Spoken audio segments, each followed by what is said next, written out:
Hello, everyone. Welcome, students, faculty, staff, and special guests.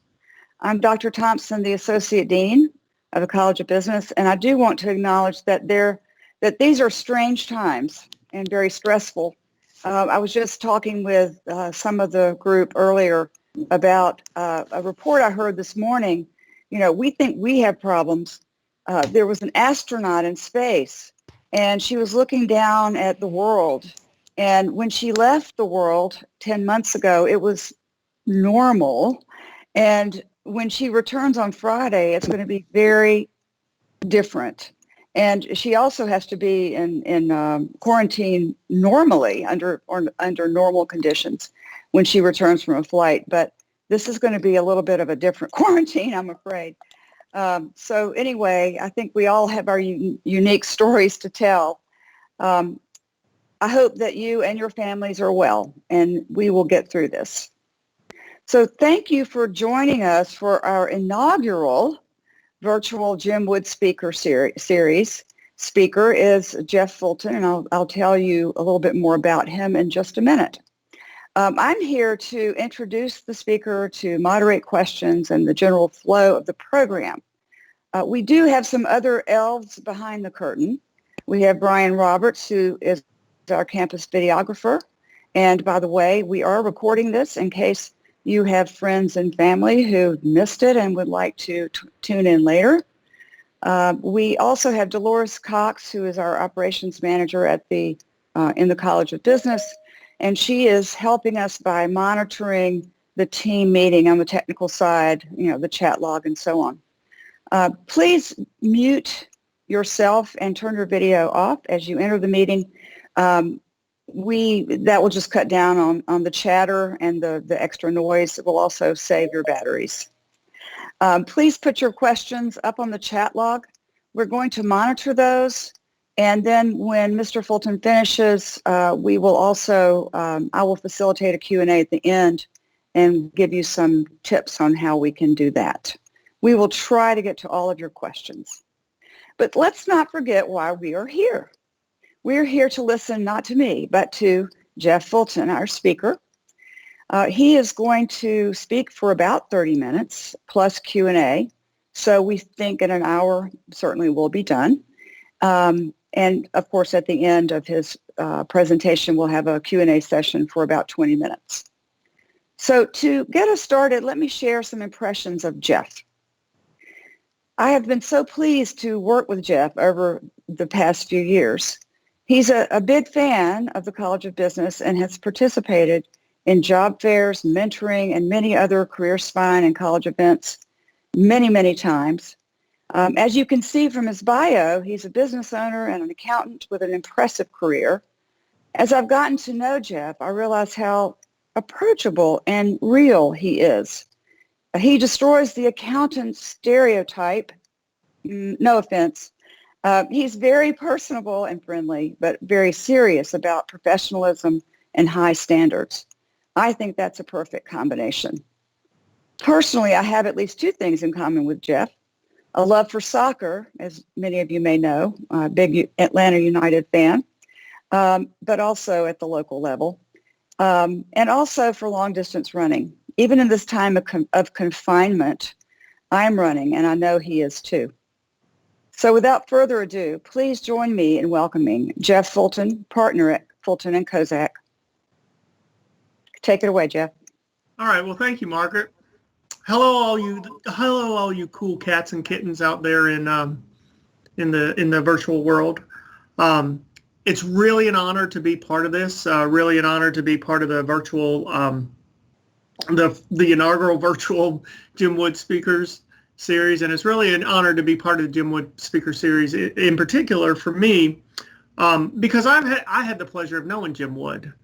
I knew Jim Wood when I was a teenager growing up. He and my father knew each other professionally, and I had exposure to Jim Wood, and I know what a big influence he was over the South Side and throughout the community. And it's just a real honor to be part of his speaker series. Part of the speaker series. He and his wife Martha really big fans of Clayton State. I believe his wife Martha taught there at Clayton State for a long time. So a little bit of history there. Hope everybody's, but real honor to be part of Jim's legacy. And so hope everybody's doing well out there, keeping your social distance. I myself have a quarantine cut.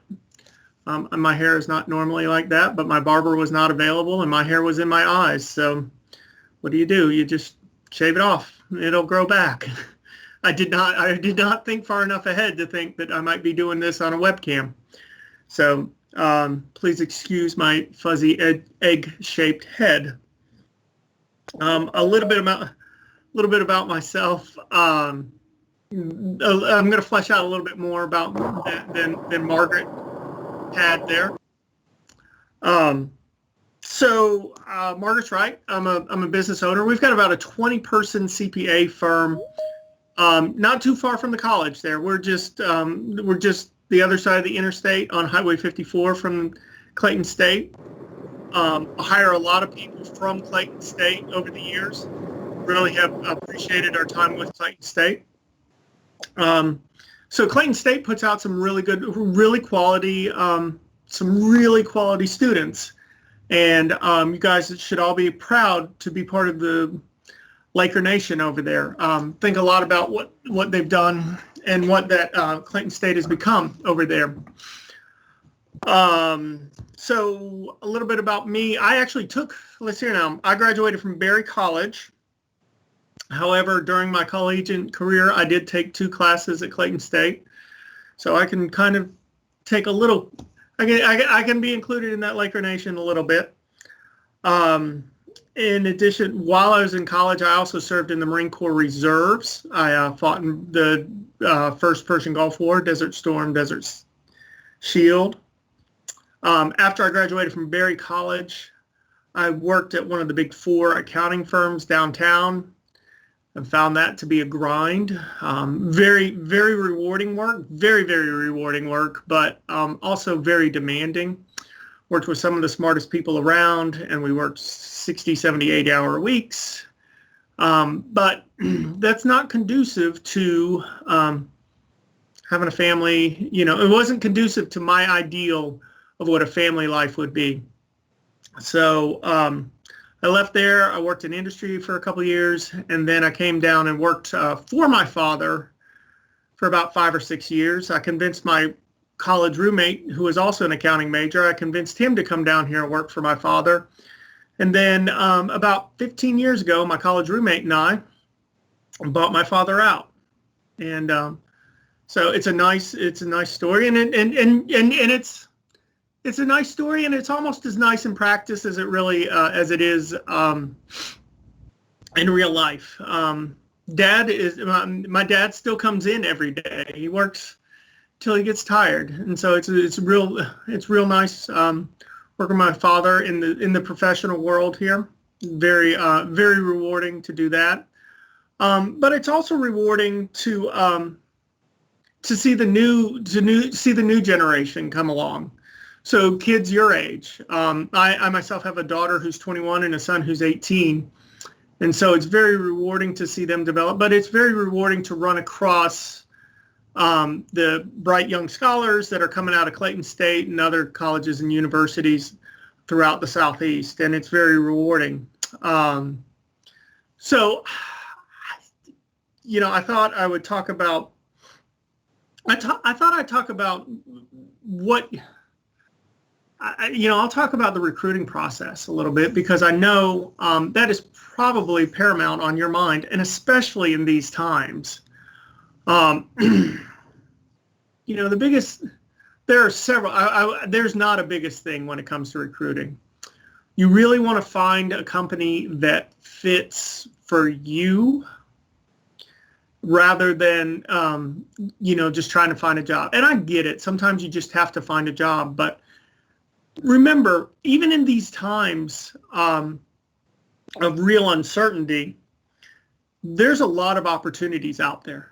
There's a lot of opportunities out there. Just this past week, we've picked up 2 new jobs ourselves, and it's through the continued networking and continued being accessible. So You have to be open to those opportunities, and you got to be looking for those opportunities. So even in these crazy times, there's opportunities to do, and all the opportunities that I found have been online, and it's just via email, via LinkedIn, via other contacts. So remember, it's easy to get stuck in the gloom and doom, but there's a ton of opportunities out there.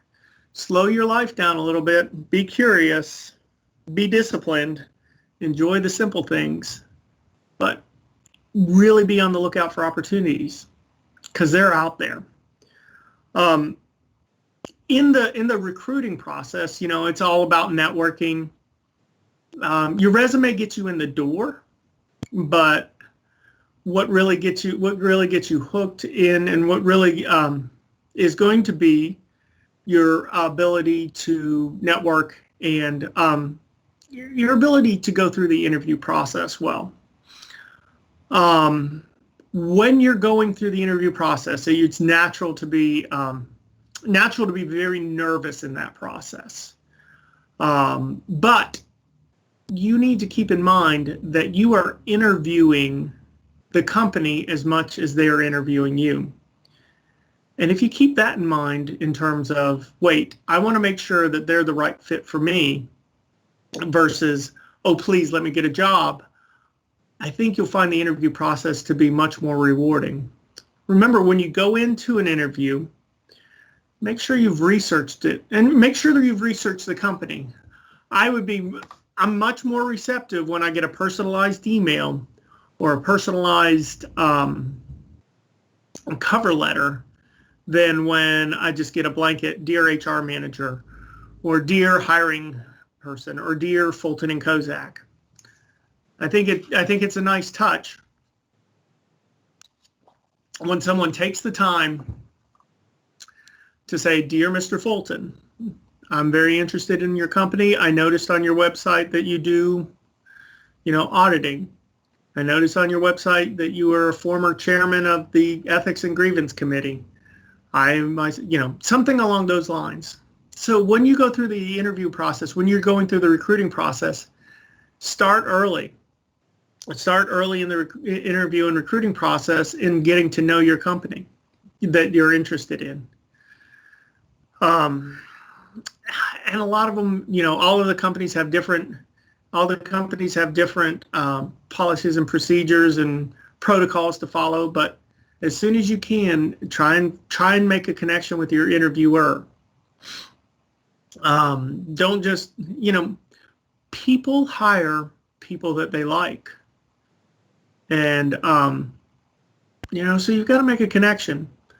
On your resume, I'll tell you, on your resume, you need to make sure that you've got something besides just your work experience. If you've got something besides your work experience and your education, if you've got some hobbies and interests, that gives your interviewer an opportunity to make a personal connection with you.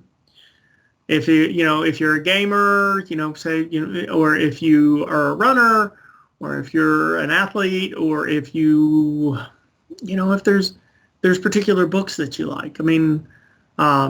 Or if there's particular hobbies like cooking or whatever, you don't be afraid to put that on there on your resume as hobbies and interests. I think that's important. So that's again, you're just trying to make a connection with your interviewer. I enjoy and be able to carry on a conversation and be able to do the back and forth with your interviewer so that you keep a conversation going. Don't just say, if your interviewer say, you need to give more than one word answers in the interview. You need to give more than one word answers to any questions you're asked. And you want to expound on it as much as you can without feeling, you certainly don't want to give away too much personal information, but you do want to give an opportunity for a good back and forth conversation. Because the more you make a connection, the more you're going to be liked, and let's face it, employers hire people that they like. They say that it's all unbiased and it's based on GPA and performance, but interview performance, rating an interview performance is a very subjective thing. So, oh man, we're doing pretty good here. I will tell you that from my own standpoint, this is a little different here. I can't get any audience feedback. I'm trying to picture all of you nodding your head in agreement. That may not be the case, but I hope you guys are all getting something out of this. As you're going through and remembering that you're interviewing, that it's important for you to interview to find a company that you like. Also remember that if you get into that first job out of the workplace, and maybe some of you guys are non-traditional. I know Margaret said that a lot of you guys are non-traditional, so you've already gotten your first job. Remember, if you're in a job and you find that you don't like it, there's plenty more out there. I know there's a lot of bad news right now about, hey, had 20 million people file for unemployment in the last 3 weeks. That's a significant number, but that just means that there's going to be some jobs. There's going to be a lot of jobs. When this economy comes back, there's going to be a lot of jobs out there. And so, if you're out there and you're interviewing and you don't, and you get a job, you think you like it, and it doesn't work out, that's okay. There's going to be other jobs. I'll tell you a little bit more about my own story. When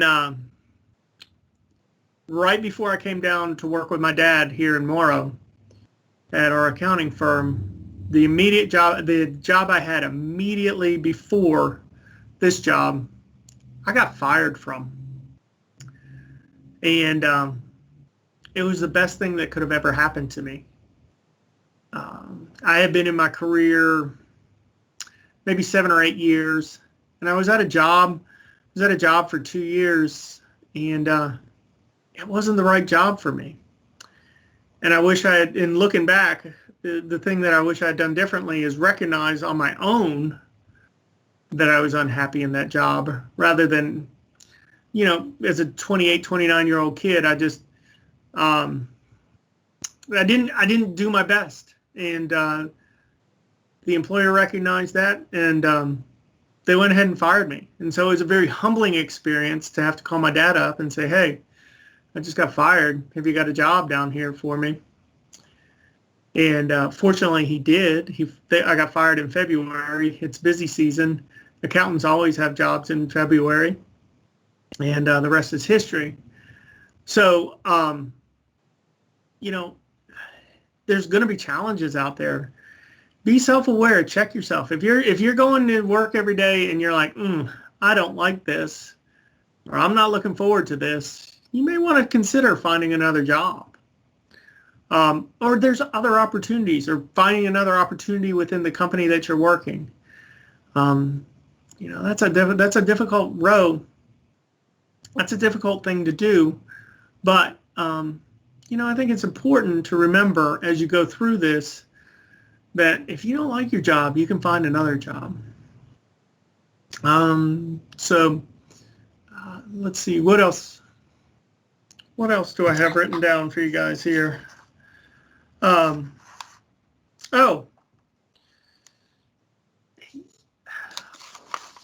will say that one of the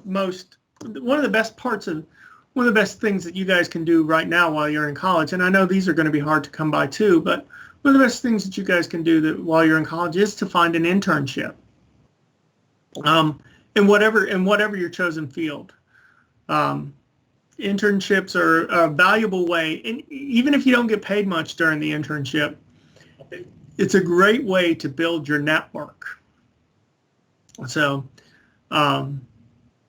whatever, in the accounting majors, accounting majors have an accounting association, and then they network through the accounting association and they reach out.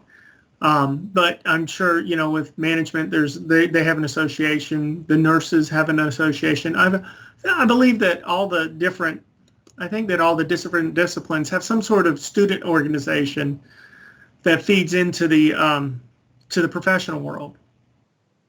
So get involved in that student organization and start networking to find an internship. I mean, I think that's tremendously important, and that opens doors later on. And as you get out there, one other thing I would recommend: make sure you have an updated LinkedIn profile. Everybody should go. If you don't have a LinkedIn profile, create one. If you do have a LinkedIn profile, make sure you've updated it, and make sure that it is. Make sure that it is. That it's. Don't make it a selfie of you don't make your profile picture to be a selfie of you in front of your bathroom mirror. Make sure your selfie is semi-professional. Make sure your profile picture is something semi-professional. Because employers are looking to see how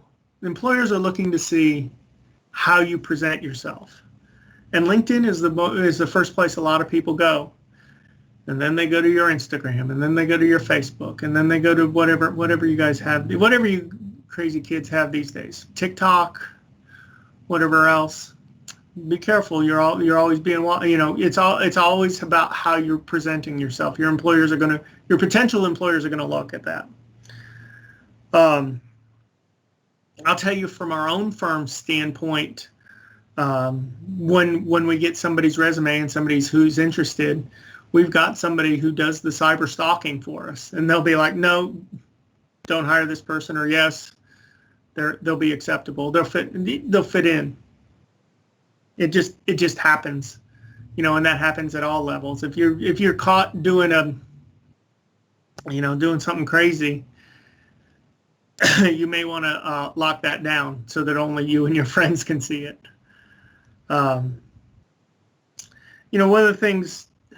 One of the things that we also look for, first thing we look for is your resume.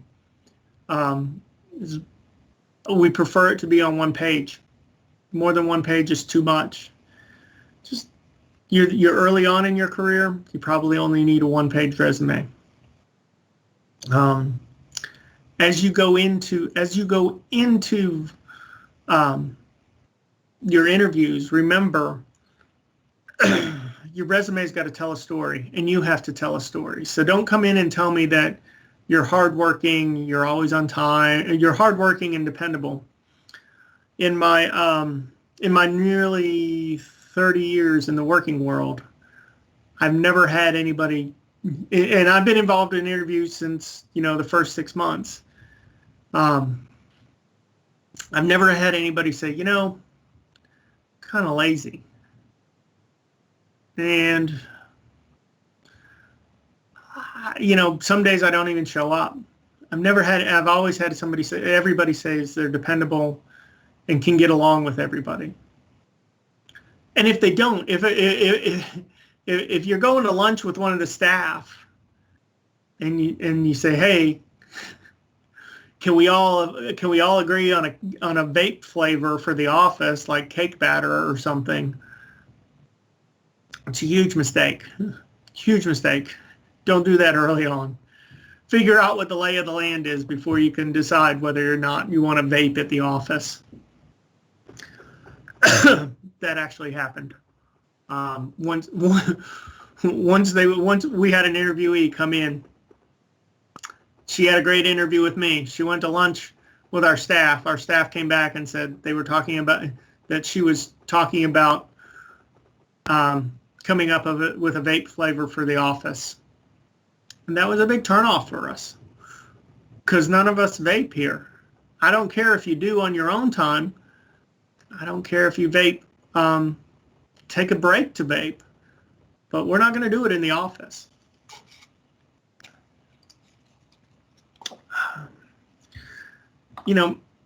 another thing when you've got, so going back to my story about being dependable and being hardworking, have stories about your career and about yourself, about the jobs that you've had that demonstrate that you are dependable, that demonstrate that you're hardworking. Don't say I'm hardworking. Say, hey, at my last job, I always volunteered for overtime. I worked above and beyond. I rarely left when my shift ended because I felt the need to stay and help out. I was always looking for opportunities to come in and work more. Whenever the boss texted me and said, hey, can you come in? I was always there.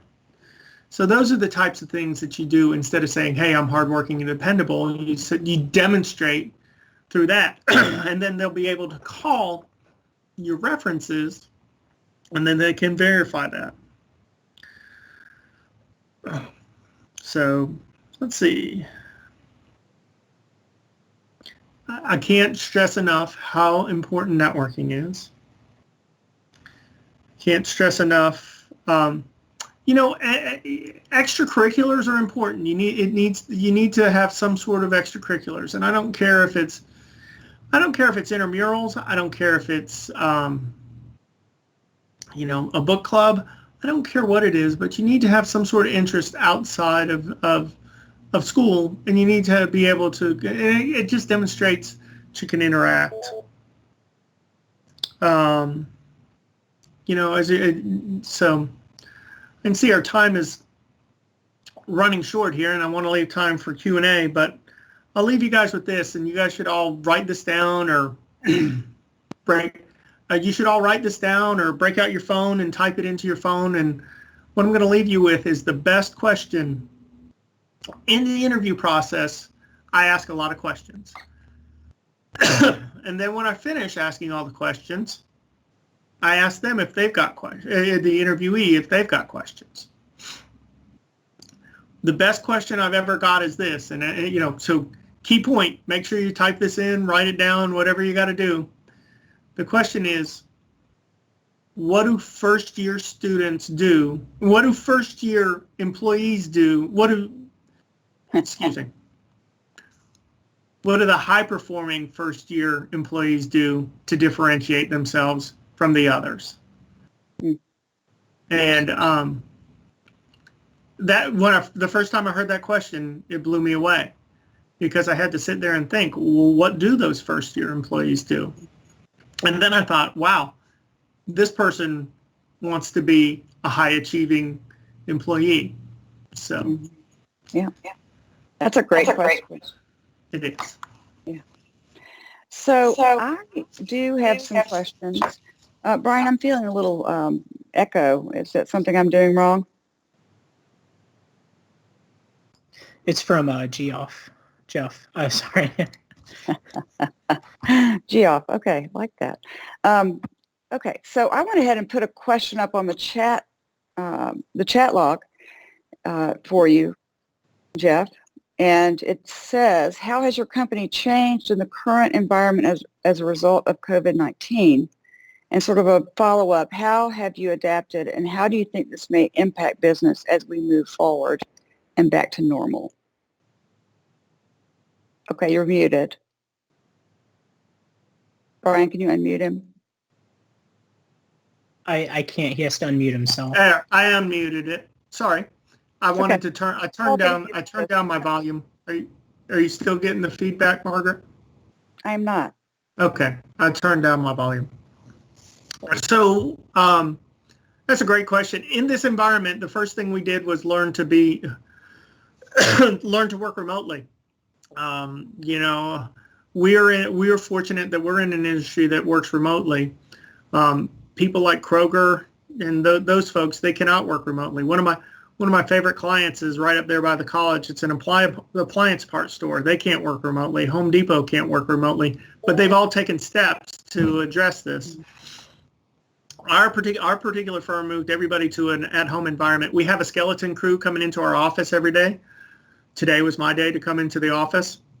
So, but we're all doing social distancing. I think that's going to make us a much more nimble company coming out of this, in that we can work remotely a lot more efficiently. We understand the first couple of weeks was just, okay, what's our new routine? Right. That's the difficult thing, is what is our new routine? And the discipline to check in and make sure that we're making progress. Because at the end of the day, projects still need to get done. Audits still need to get completed. But I think this is our third week doing this, and I think we've reached a good rhythm. We've been able to complete some projects that were in process. We've been able to start some new projects. So I believe we're finding our rhythm. And I think it's going to make us a much more attractive employer because we are flexible. You'll be able to work from home a little bit better now, as well as work from the office. I've found that in our work at the College of Business that we have had to institute more structured conversations. So I have a regular meeting with my staff. We have regular meetings with the leadership team. And I think that realizing that early on was very helpful in helping the transition. It was not easy because we have a lot of ad hoc discussions in the hallway. So I think that structure is definitely something that we looked at. We do have a good question here from Alicia. What was the transition from veteran to business owner like? That's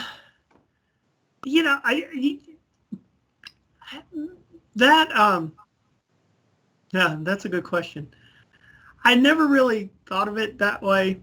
I've thought that being in the Marine Corps, it was just a job, and I was honored to do it. If you start out serving in the military, you're still serving people. Now that you're out of the military, you're still serving. You're still serving clients. You're still serving your employees. When I was in the Marine Corps, when I was a sergeant in the Marine Corps, I was worried about the 10 other people working for me, and I was worried about pleasing my bosses. So I think it gave me a leg up from that standpoint when you've got people reporting to you in the Marine Corps, and then you also have to report up to your superiors, and then you still have a job to get done. So I think it was a structure. It was very structured, and it allowed you to have to understand that structure can be a good thing to get things done. That real discipline is very helpful to get things done. I think more than anything, it just prepared me for that role that we're in now. So does that help? Yeah. So I have a question for you. What have been the challenges of being in a family business? Well, the first time I had to write Dad a payroll check, that was a little awkward. He deserved it. He did. He deserved every penny of it. And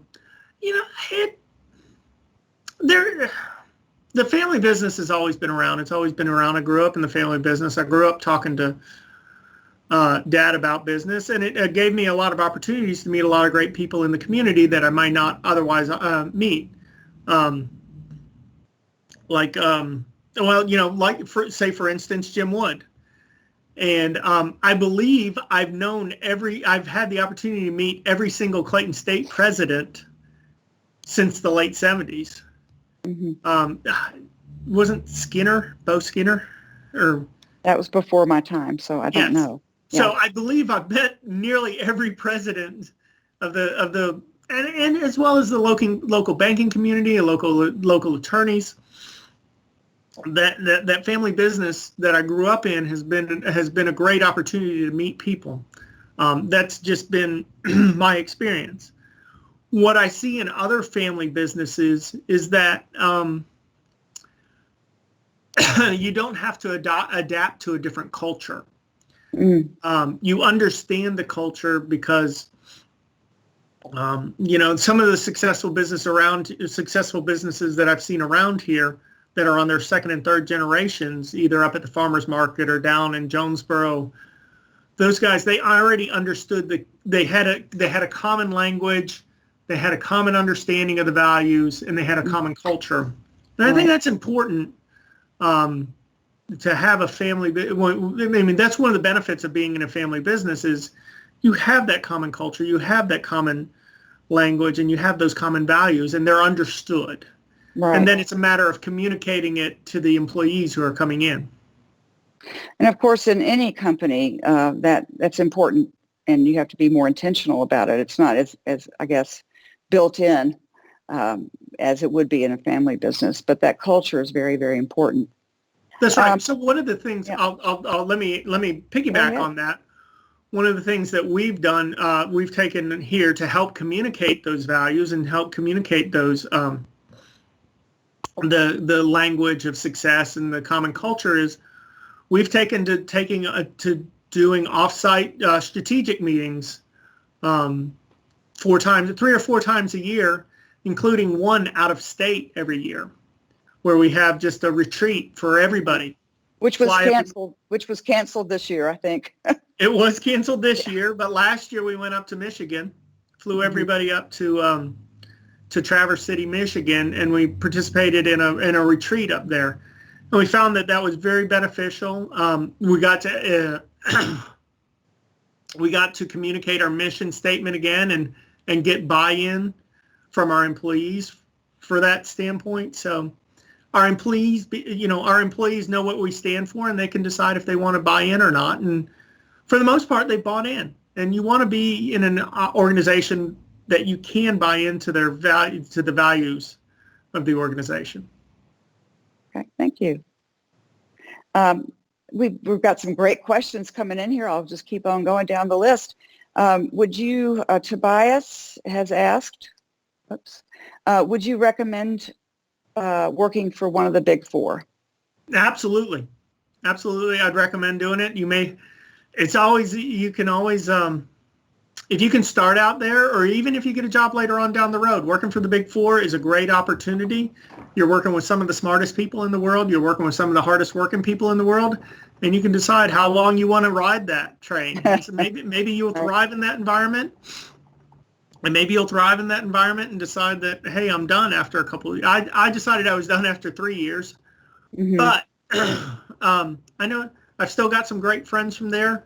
I still do business with people that I met when I started at KPMG. Everybody goes off onto their own, there's great careers that come out of KPMG. And right. So, yeah, absolutely. Recommend it 100% if you can get in there. Right. Okay. Here's an interesting question. What is the best answer you would recommend in an interview when you're asked, why did you love your previous employer? It's an interesting question, Kofi. Thank you. Well, one, I hope you loved your previous employer so you can say I actually loved them. Maybe you should just skip the one that you just had and go back to one that you did love to answer that question, you can, I think that, if you get asked why you loved your previous employer or didn't love your previous employer, you can always say, hey, I've outgrown the previous employer. I'm looking for new opportunities. Or there wasn't an opportunity for me to move up, or, my path I feel like it's time for a change. Those sorts of things. I mean, right. Whenever you never want to talk bad about a former employer. You never want to talk bad about a former boss. But there are ways to tactfully handle that if you're in a position where you didn't actually love your former employer. You can just say, hey, it was time for me to move on. Or I've grown as much as I can in this position, and there weren't any more opportunities for me in this position. Right. And, we don't have 100% with any employer. Correct. So let's just be realistic here. Okay, so we have a thank you. Great meeting and very insightful from Ulrich Johnson. But he has a question. I believe it's a he, but maybe not. Maybe it's a she. What additional skills can a graduating accounting senior add during this period that will help differentiate themselves from others? For example, becoming more advanced in Excel, Access, or there are other accounting software programs apart from QuickBooks or Sage we should try to be familiar with? No, I tell you what, coming straight out of school, you really just need to be familiar with the business suite Word, Excel, Outlook. Honestly, I'd get as proficient at Outlook as you possibly can. And by proficient, I mean proficient. I will guarantee you, if you think you're proficient in Excel or Word, you're not. There are people, I've been using Excel for 25 years, and there are people in my office that put me to shame with what they can do with Excel. And it's different things like lookup tables and pivot tables and Right. Just all the nuances that you can do with data in Excel. If you're looking for if you're a graduating accounting major and you're looking to build on your skills, spend some time with business analytics, sampling software and other analytical programs that can help you, because that is really where not only accounting, but a lot of management is going, is the business analytic route. And it's all data. There's a ton of data out there, and you can get a ton of data. Get good at asking questions about data.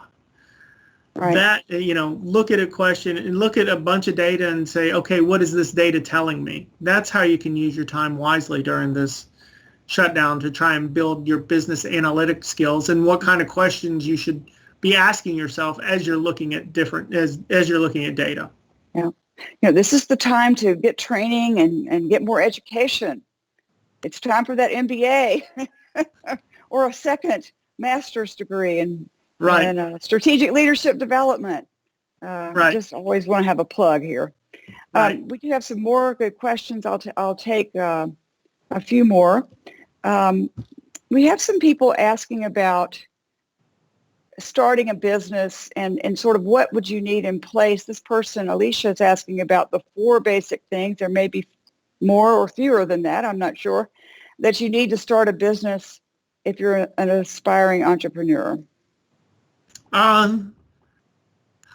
You need an idea or a skill that you believe in.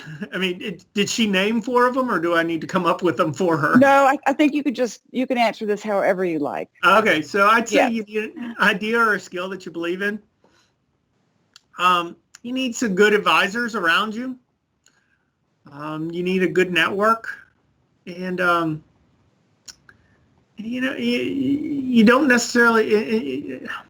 Those are the big 3 that I can think of, is that you need a good network, you need an idea or skill, and you need a lot of good advisors. Bounce ideas off of a lot of different people, and don't be afraid to try new ideas and keep what works. The first 3 or 4 years that John and I owned the business, we tried a lot of all kind of crazy things, and finally got to the point that we felt we got comfortable in a rhythm with what we were doing. Right.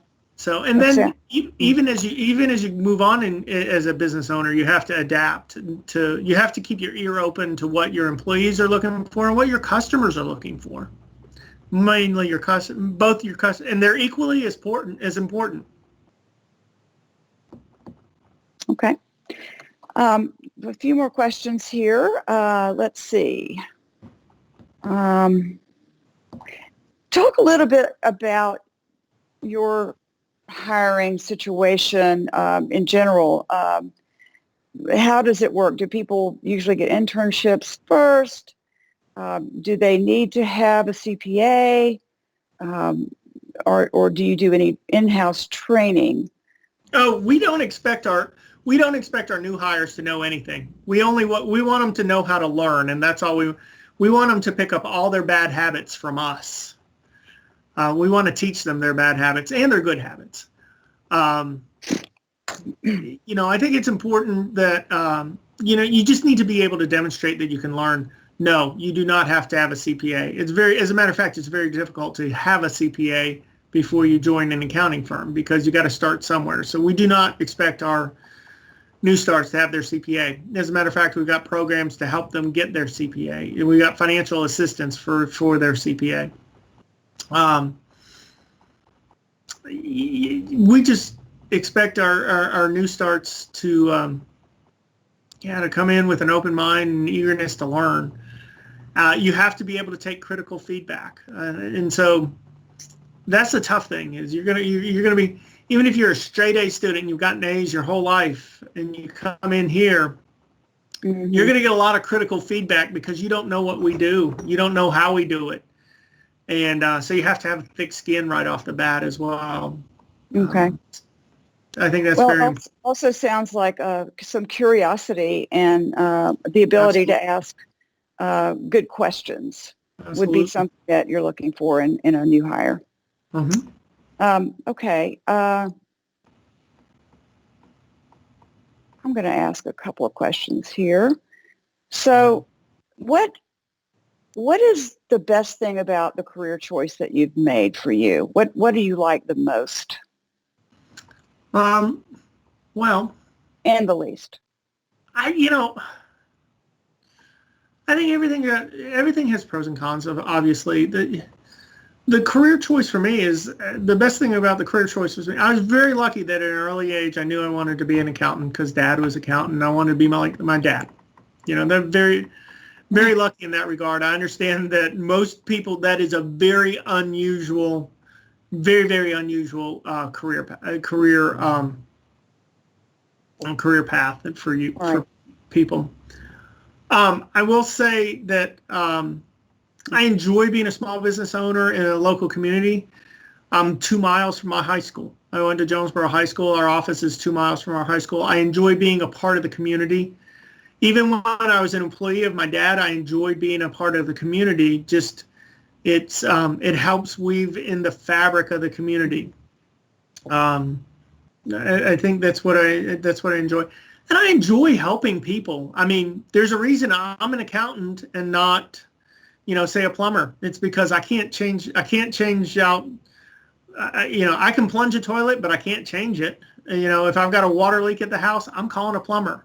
Right. And if a plumber needs my assistance, if a plumber needs to file their taxes, great, call me.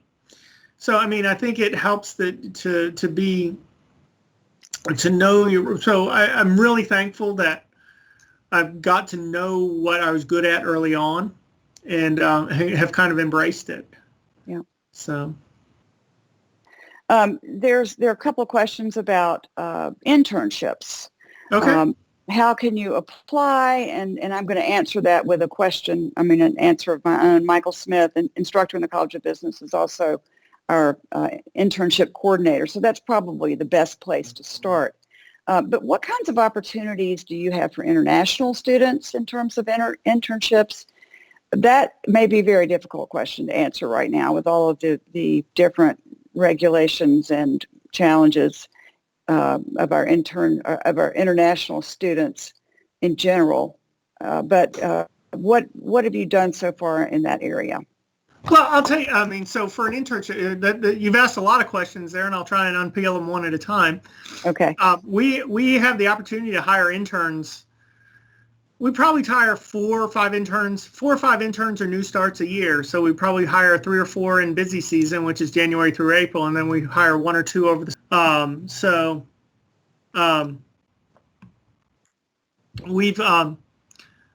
we've had this past, so we've got one, actually coming up at the beginning of May, we have a summer intern and we have a new start in May. Despite all this craziness, we're still hiring. Okay. But that means we're full until January of next year. So I'm sorry about that. One of the ways that people reach out, I mean, I go back to my talk about networking. You need to network, via LinkedIn, send me your resume, that sort of thing. And about international students, we have, we just hired an international student for their 1 year, what is it, OTP? Okay. They graduated from Clayton State in December, and she's been working with us all year. She's been working with us so far since January 15th. And, for the right person, we're going to make that work. And so far, it's been pretty good both ways. Okay. Okay. Thank you, Mark. And Dr. Chaco, OPT is the correct acronym. OPT. Thank you. Okay, I think we have time for one more question. Right. What's the best advice from your experience you can give to a non-accounting major?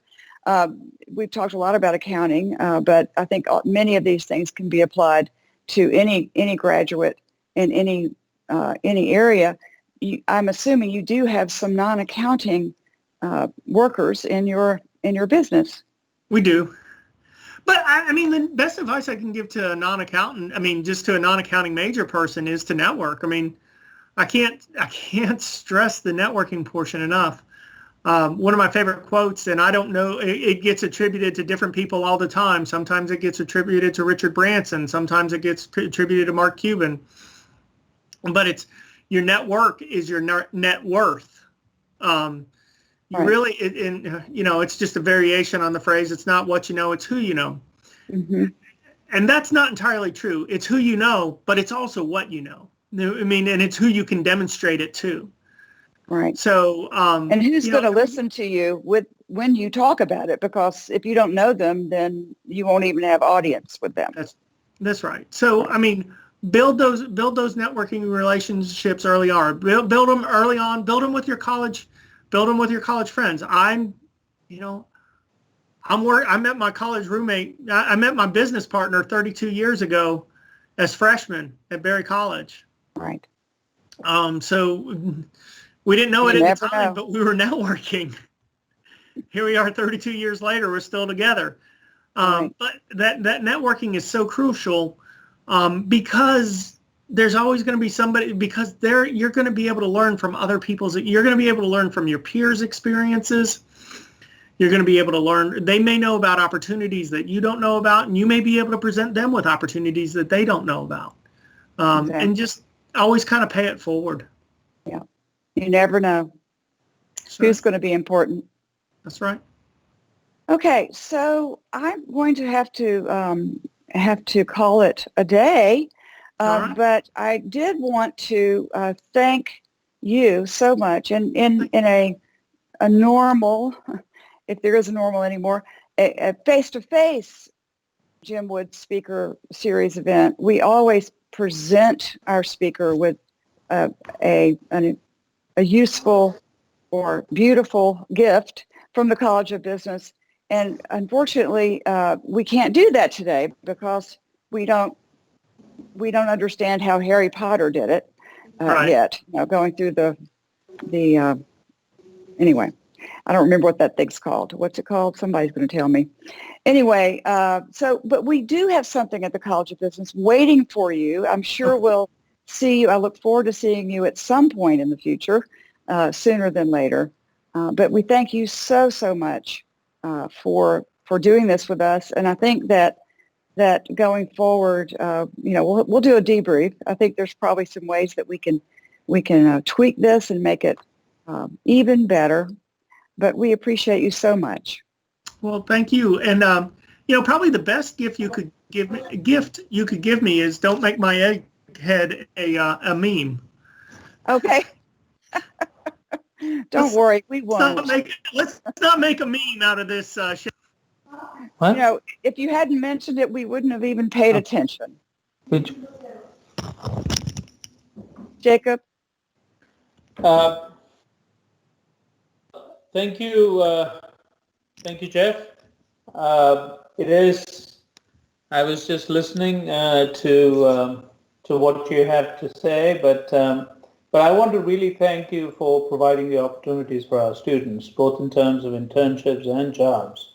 I heard recently that you have one of our recent graduates also with you. So we really we appreciate your support. Two graduates. Okay, that's great. So, we appreciate you taking the time to do this, and also for coming and meeting with the students. So any of these students who have listened to you, the day we get back to campus sometime in the future, I'm hoping Geoff would come back and be there in flesh to meet you. But thanks again. In the flesh. Yeah. And I like the haircut. I mean, I'm trying to be like you when I grow up. Oh, never, Jacob, never. So I would like to also say that I've given the students information about how to apply for internships. So if you didn't catch that, students who are listening, I did provide you with the name Michael Smith. He's our internship coordinator. And no matter where you have an internship, that's probably the best place to start because he can give you the process. He can help you through the process. You can bring a company or not. We can find one for you. So thank you so much, everybody. We appreciate your tuning in. And until next time, goodbye.